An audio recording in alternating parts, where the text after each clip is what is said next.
أنا القرآن رباني وعلى في الورى شاني. أنا القرآن رباني وعلى في الورى شاني. أنا القرآن أدبني. أنا القرآن نقاني. أنا القرآن أدبني. Donc c'est le sens de Qul a'oudhu. Qu'est-ce que ça veut dire? A'oudhu, je me protège. Je me protège. Et souvent on se protège contre quoi? Souvent on se protège d'un danger. Souvent, ce qui est source d'inquiétude, ce qui est source de peur, on se protège naturellement. Et l'humain, par sa nature, il a des mécanismes de défense qui lui permettent de se protéger et aussi de se réfugier pour pouvoir se sécuriser. Donc, il y a un instinct de survie qui permet cela. Mais qu'est-ce que nous apprend l'isti'adha? Quand on dit « a'ouz », je me protège, ça nous dit beaucoup de choses sur l'humain. L'humain, il est fragile, il est vulnérable par sa nature. Allah subhanahu wa ta'ala dit « wa khuliqa al-insanu da'ifa ». Allah azza wa jal l'a constitué, cet humain. N'oublions pas que l'humain, il est de l'argile, donc il est forcément fragile. La première forme de protection contre le mal. Min sharri ma khalaq. Ici, le mal n'est pas défini. C'est pas comme les autres mots qui vont arriver par la suite et on repère facilement ici le mal de façon générale. Mais le mal ici, ma khalaq. Le mal dans la création. Ma khalaq. Le mal et le bien, ils sont créés par Dieu, par Allah subhanahu wa ta'ala. Juste, je rappelle, avant d'oublier que est-ce qu'on peut attribuer la question, est-ce qu'on peut attribuer le mal à Dieu parce qu'il l'a créé? Allah Ta'ala a créé le mal par nécessité. Et on va démontrer cela. Mais est-ce que le mal, on l'attribue à lui par respect vis-à-vis d'Allah subhanahu wa ta'ala? Jamais on lui attribue le mal. On dit, comme il dit le prophète sallallahu alayhi wa sallam, il dit وَالشَّرُّ لَيْسَ إِلَيْكَ.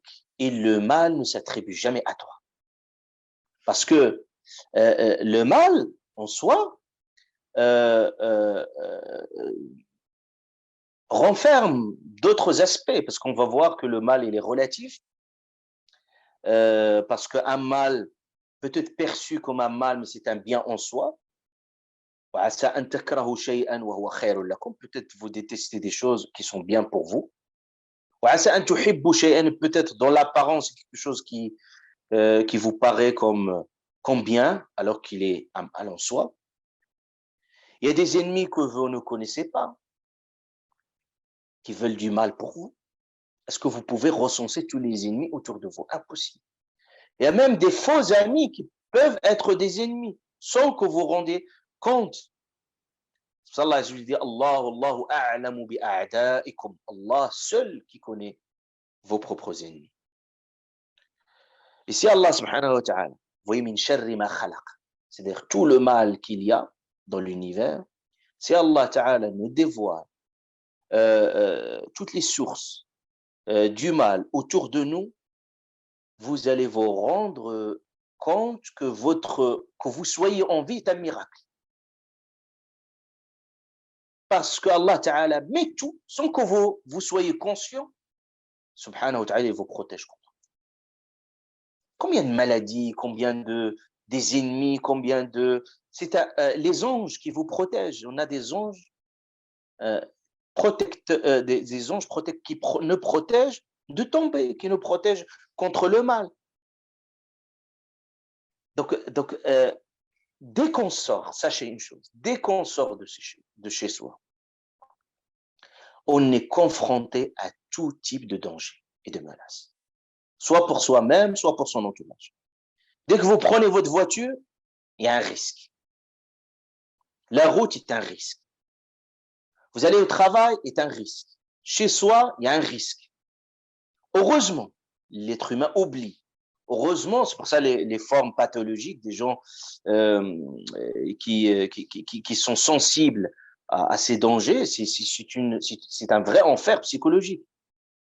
Ceux qui ont des troubles obsessionnels ou ceux des gens qui ont certains types de maladies, des paranoïas qui regardent tout, c'est un enfer psychologique. Mais heureusement, Allah subhanahu wa ta'ala, on oublie. Mais Allah Azza wa Jalla nous donne une garantie. Protégez-vous. Surat al-Falaq.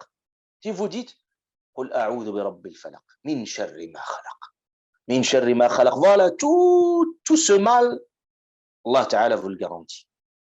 Juste un virus, vous le voyez aujourd'hui, c'est un ennemi invisible. Comment vous pouvez vous protéger? Beaucoup de gens qui font tout pour se protéger, pour autant ils étaient touchés.